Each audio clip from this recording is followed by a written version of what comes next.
Sir ਜੀ ਅਸਲਾਮ ਵਾਲੇਕਮ। ਵਾਲੇਕੁਮ ਸਲਾਮ।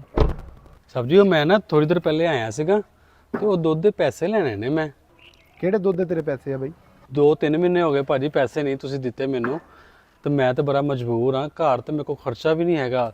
ਮੈਂ ਕਿਸੇ ਕੰਮ ਨੂੰ ਨਿਕਲਣ ਡਿਆ, ਤੂੰ ਮੈਨੂੰ ਇੱਥੇ ਖੜਾ ਕਰਕੇ ਤੇ ਦੁੱਧ ਦੇ ਪੈਸੇ ਮੰਗਣ ਲੱਗ ਪਿਆ। ਪਹਿਲੇ ਤੇਰੇ ਕਿੰਨੇ ਕੁ ਦੁੱਧ ਦੇ ਪੈਸੇ ਮਰ ਗਏ ਨੇ? ਸਰ ਜੀ 3 ਮਹੀਨੇ ਦੇ ਪੈਸੇ ਨੇ। ਮੈਂ ਘਰ ਬੱਚਾ ਬਿਮਾਰ ਆ ਮੇਰਾ, ਮੇਰੀਆਂ ਕਿਹੜੀਆਂ ਆਪਣੀਆਂ ਕੋਈ ਮੱਝਾਂ ਨੇ? ਮੈਂ ਤਾਂ ਦੁੱਧ ਉਧਾਰ ਚੱਕ ਕੇ ਲਿਆਂਦਾ ਵਾਂ, ਉਹ ਆ ਕੇ ਇੱਥੇ ਵੇਚ ਦਿੰਦਾ ਵਾਂ। ਆ ਤੁਹਾਡੇ ਗਰੀਬ ਲੋਕਾਂ ਦੇ ਨਾਲ ਰੋਣੇ ਕਦੀ ਨਹੀਂ ਮੁੱਕ ਸਕਦੇ। ਥੋੜਾ ਸਬਰ ਵੀ ਕਰਿਆ ਕਰੋ, ਕਿਤੇ ਰੁਕਿਆ ਵੀ ਕਰੋ। ਸਾਹਿਬ ਜੀ 3 ਮਹੀਨੇ ਹੋ ਗਏ, ਇਸ ਤੋਂ ਜ਼ਿਆਦਾ ਹੌਸਲਾ ਕਿਹੜਾ ਕਰਨਾ ਹੈ? ਤੈਨੂੰ ਸਿੱਧੀ ਤਰ੍ਹਾਂ ਕਿਹਾ ਵਾ ਅਗਲੇ ਮਹੀਨੇ ਆ ਜਾਈਂ, ਕਾਰੋਬਾਰਾਂ ਚ ਊਂਚ ਨੀਚ ਹੋ ਜਾਂਦੀ ਏ। ਆ ਪਲਾਟ ਤੇਰੇ ਸਾਹਮਣੇ ਸ਼ੁਰੂ ਕੀਤਾ ਹੈ, ਮਕਾਨ ਬਣਨ ਡਿਆ। ਤੈਨੂੰ ਪਤਾ ਨਾ ਮਕਾਨਾਂ ਤੇ ਪੈਸੇ ਲੱਗਦੇ ਤੇ ਥੱਬੇ ਲੱਗਣ ਡਏ ਹੁੰਦੇ ਨੇ। ਉਹ ਮਿਲ ਜਾਣਗੇ ਤੈਨੂੰ ਅਗਲੇ ਮਹੀਨੇ ਪੈਸੇ। ਅਗਲੇ ਮਹੀਨੇ ਚੱਕਰ ਲਾਈ, ਤੁਹਾਡੇ ਰੌਲੇ ਹੀ ਨਹੀਂ ਮੁੱਕਦੇ।